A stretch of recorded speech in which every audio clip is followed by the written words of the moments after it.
मृतलोक पर प्रत्येक मनुष्य के जीवन में गुरु की आवश्यकता है, क्योंकि जब तक कोई गुरु नहीं होता है तब तक हमारे मन के अंदर जगत के आकर्षण से मुक्ति का रास्ता प्राप्त नहीं हो पाता है। हमारा सौभाग्य है कि हम शिव को अपना गुरु मानते हैं। मृतलोक पर पहली बार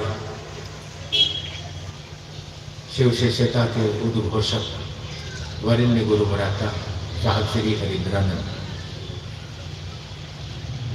जिन्होंने हमको आपको शिव को अपना गुरु बनाने का सौभाग्य दिया है।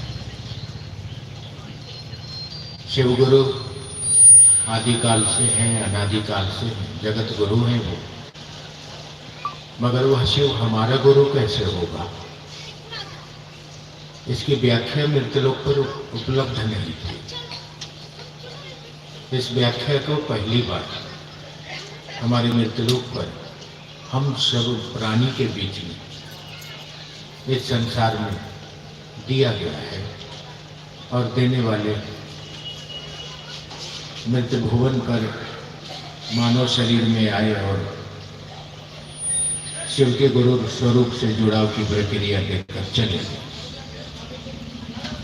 अब देखना है कि हम इस रास्ते पर अपनी दूरी कितनी तय कर पाते हैं, क्योंकि सामने में जगत है, माया है, धरती का आकर्षण है। इससे हमारा मन कितना निकल कर अपने मूल यात्रा पर चल पाता है। सृष्टि कर्ता ईश्वर परमात्मा शिव महेश्वर खुदा अल्लाह गॉड भगवान, सबका मतलब तो एक ही होता है। उसी की इच्छा से यह सृष्टि है, हम आप आए हैं।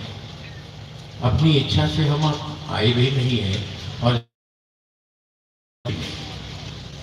क्योंकि कोई आदमी जब जगत में कष्ट को भोगता है, बड़ी बीमारी लग जाए, कैंसर हो जाए, टीबी हो जाए, और वो पड़ा रहता है, रोता रहता है कि हे ईश्वर अब मुझको उठा लो,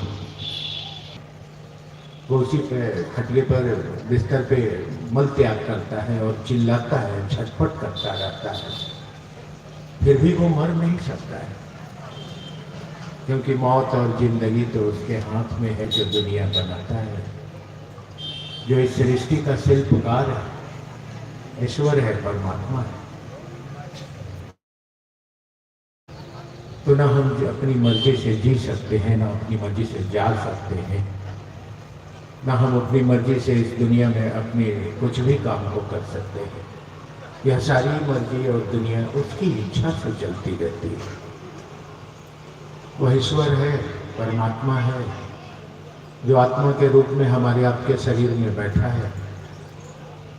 वो नहीं जानता है कि हम हिंदुस्तानी हैं कि पाकिस्तानी हैं कि बांग्लादेशी हैं कि बंगाली हैं कि पंजाबी हैं। उसने तो आदमी बनाया है, और आदमी के शरीर में आत्मा डाली है उन्होंने।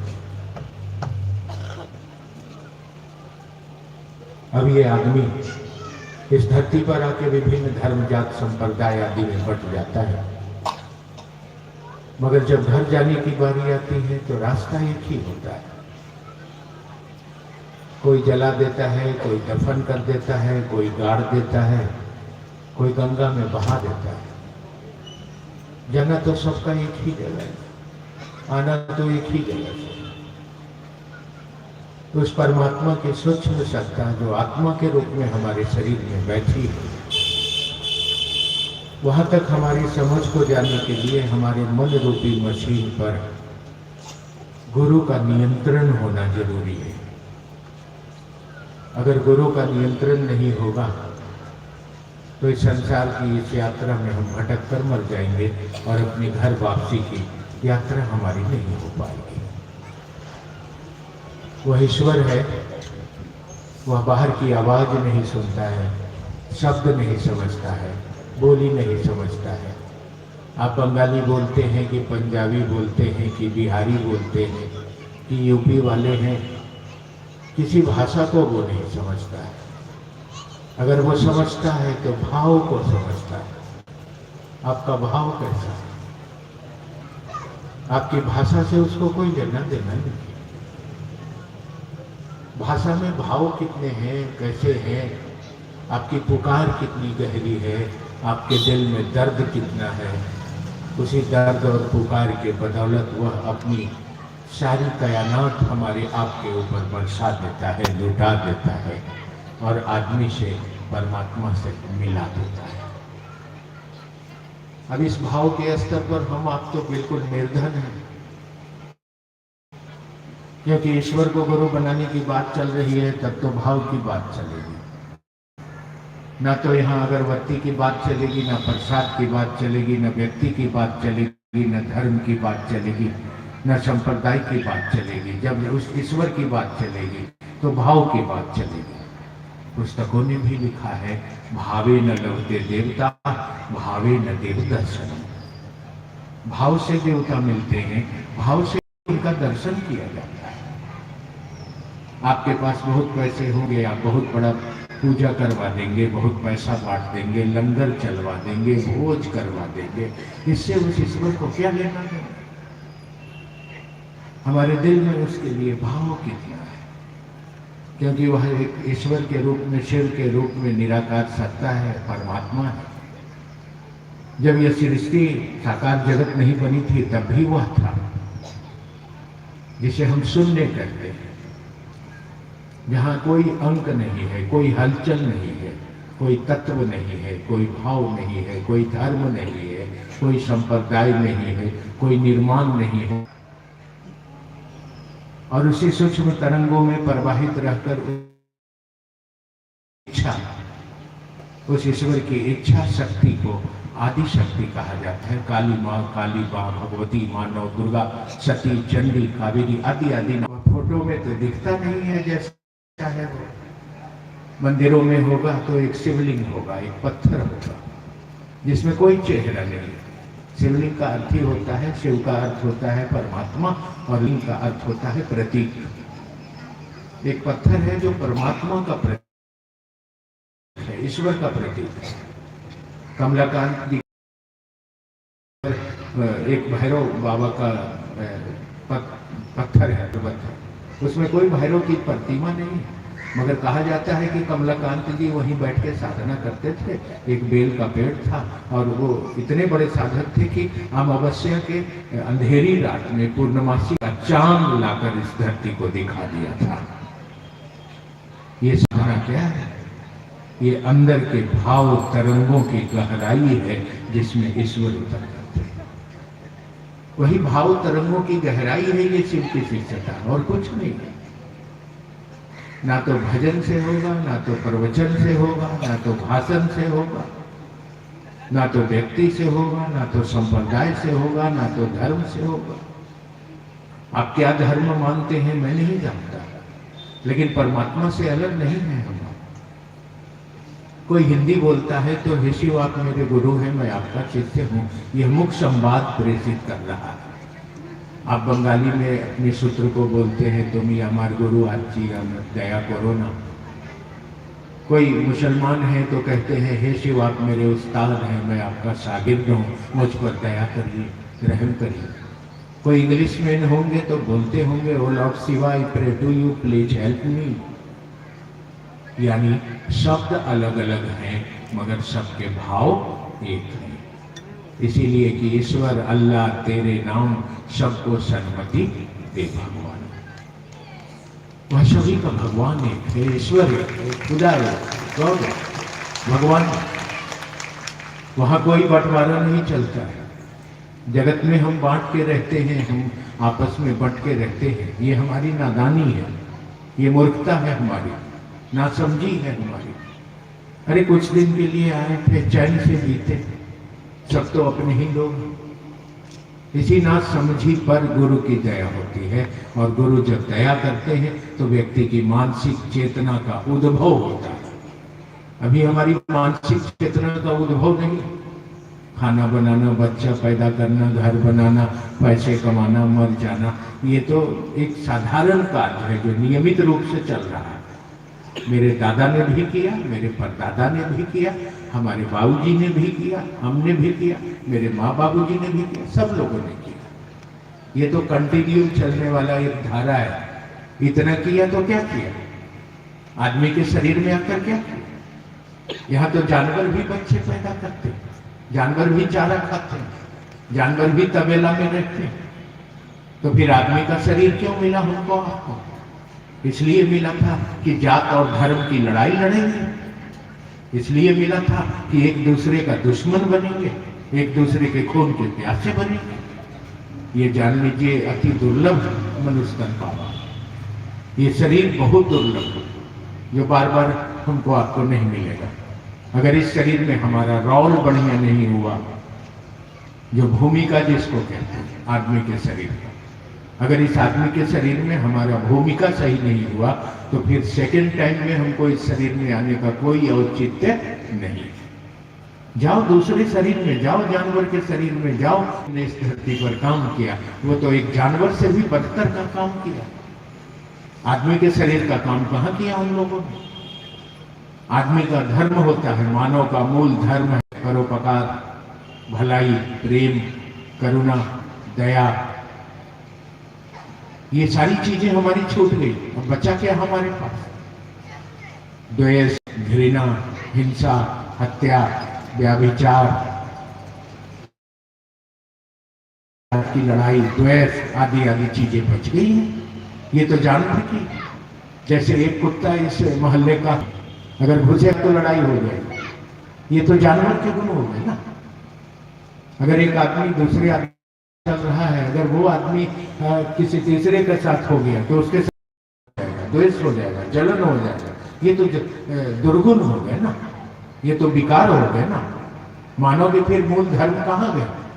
जिसको बड़े गुरु भाई ने लिखा है कि समष्टि से सिमटा हुआ व्यक्ति अपने मानवीय मूल गुणों से वंचित हो जाता है।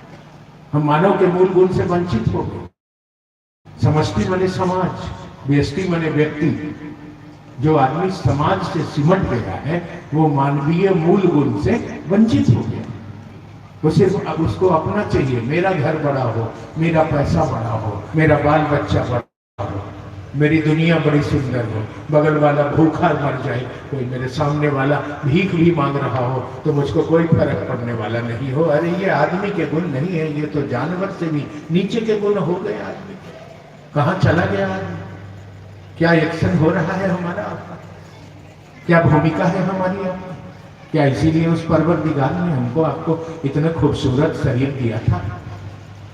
क्या इसीलिए उसने हमको आपको इस दुनिया में भेजा? भेजने वाले ने तो भेजा, अपना रौल अदा करना है। हम भी कुछ करके जाएंगे, तेरी दुनिया में किस्मत आजमा के हम भी देखेंगे, हम भी अपना कर्म करके जाएंगे। और इस कर्म को करने के लिए आदमी के जीवन में गुरु की आवश्यकता है। और हमारे गुरु सूक्ष्म हैं, गुरु सूक्ष्म होते हैं, गुरु शरीर नहीं होते। कोई गुरु हो, रामहंस गुरु हो, वामदेव गुरु हो, वो रविंद्रनाथ टैगोर गुरु हो, वो कमलाकांत गुरु हो, वो अनुकूल चंद्र ठाकुर गुरु हो, कोई भी गुरु हो, गुरु शरीर नहीं होते, गुरु सूक्ष्म होते हैं। गुरु सत्ता सूक्ष्म होती है। क्योंकि जब आप वर्तमान से अपने गुरु से दया मांगते हैं, आपके गुरु बैठे हैं दक्षिणेश्वरी काली में, आपके गुरु बैठे हैं देवघर सत्संग नगर में, तो आपकी दया कैसे रिसीव की जाएगी? आपका डिमांड कैसे रिसीव किया जाएगा? क्योंकि वो गुरु अगर स्थूल होंगे तो बार बार उनको या तो होगा या तो शिष्य को बार बार सत्संग नगर देवघर जाना होगा।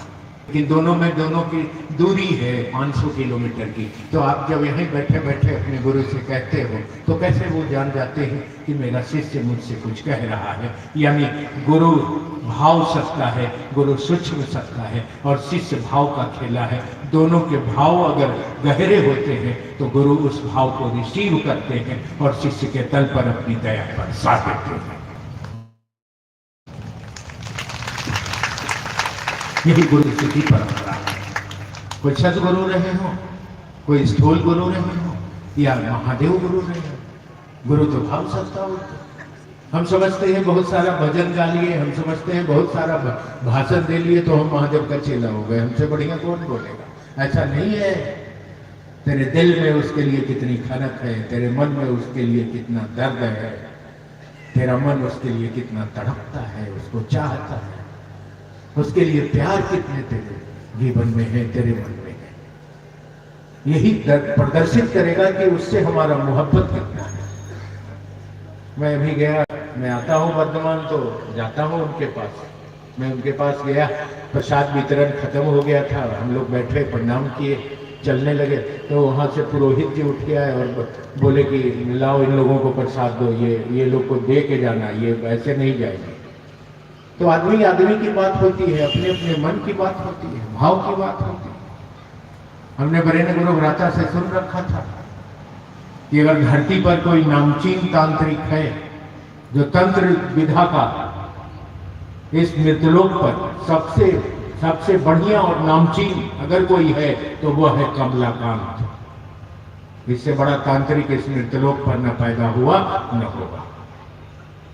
सेकंड में माने जाते हैं रामकृष्ण परमहंस। रामकृष्ण परमहंस का प्रचार प्रसार ज्यादा हुआ, इसलिए वो दुनिया में विख्यात हुए। कमलाकांति ने कह दिया नहीं, मुझको प्रचार की जरूरत नहीं है, मैं जहां हूं वहीं मुझको छोड़ दो। और इतने गंभीर तांत्रिक हुए कि इनके बदन को फाड़ कर मां काली प्रकट हो जाती है और दुनिया को आज धरती पर सारा सुख देती है।